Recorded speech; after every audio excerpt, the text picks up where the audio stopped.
వామ్మో ఇది ఎక్కడి కళాఖండం రా బాబు. ఫస్ట్ హాఫ్ అన్ అవర్ కి నన్ను పండబెట్టేసిండ్రు. అంతెందుకు మిమ్మల్ని కూడా పండబెట్టేస్తారు మీరు చూసిండ్రు అనుకోండి. 30 minutes తర్వాత కూడా ఇంట్రెస్ట్ వస్తుందా అంటే ఎవ్వరికి రాదు. లిటరల్లీ ఇంటర్వెల్ 10 నిమిషాల ముందు స్టోరీ ఓపెన్ అవుతుంది అంటే చూసుకోండి సినిమా పరిస్థితి ఎట్లుంది అనేది. వీళ్ళ దగ్గర ఇంత మంచి ఇంట్రెస్టింగ్ ఎలిమెంట్స్ పెట్టుకొని అన్ని పెట్టుకొని అక్కడికి బడ్జెట్ కూడా పెట్టుకొని కూడా సగం సినిమా తీయలేకపోయిండ్రు. లిటరల్లీ మూవీ స్టార్ట్ అయిన 30 minutes కి నేనైతే గివ్ అప్ ఇచ్చేసిన. ఇంకా అవ్వదురా ఈ సినిమా మనం చూడలేము అని అనిపించింది. హిందీ భాషని ఫోర్స్ఫుల్ గా ఇంపోజ్ చేస్తా ఉంటారు. దాని గురించి ఉంటాయి మొత్తం story. Actually turns to be a good movie. కానీ సుధా కొంగర గారు ఏం చేసిండ్రో నాకు అర్థం కాలేదు. ఇంటర్వెల్ 10 minutes ముందు పాయింట్ వస్తుంది అసలు ఎందుకు చూడాలి ఈ సినిమా అని చెప్పి. అప్పటిదాకానే మనం శవాలే పడుకుంటాం డైరెక్ట్. ఎవరైనా ఓపిక్ గా ఈ సినిమా మొత్తం కంప్లీట్ చేసి ఉంటే మాత్రం కింద కామెంట్ పెట్టుంది. మెయిన్ గా నాకు శివకార్తికేయన్ యాక్టింగ్ మాత్రం సూపర్ అనిపించింది. దాంతో పాటు రవిమోహన్ ని నేను ఫస్ట్ టైం విలన్ గా చూస్తున్నా. అసలు పర్ఫార్మెన్స్ మాత్రం ఏడి కాడికి పీక్స్ ఇచ్చిండు. విలన్ ఎట్లుండాలి అండ్ క్యారెక్టర్ గానీ ఆ విలనిజం గానీ చాలా బాగా అవుట్పుట్ తీసుకొచ్చిండు. అథర్వ అయితే వేస్ట్, శ్రీలీల అయితే మొత్తానికే వేస్ట్. అసలు ఎందుకు తీసుకున్నారో కూడా అర్థం కాదు. ఎక్కడ యాక్టింగ్ రాదు, ఏదో చైల్డిష్ అన్నట్టు అనిపిస్తా ఉంటది. లిటరలీ మీరు చూడండి సినిమా మీకే అర్థమైపోతుంది.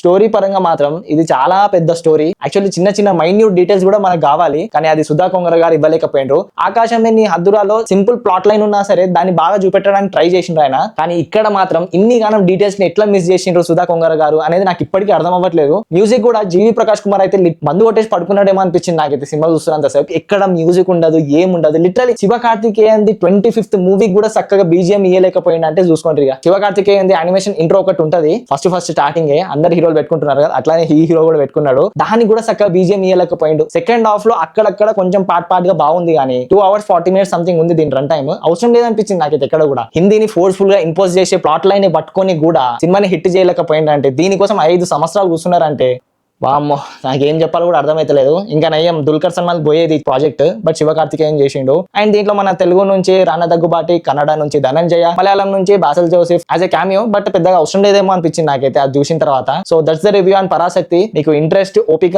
ఉంటే మాత్రం చూడండి, లేకపోతే లైట్ తీసుకోండి. సైనింగ్ ఆఫ్ ఫ్రమ్ మూవీ తక్. జై హింద్.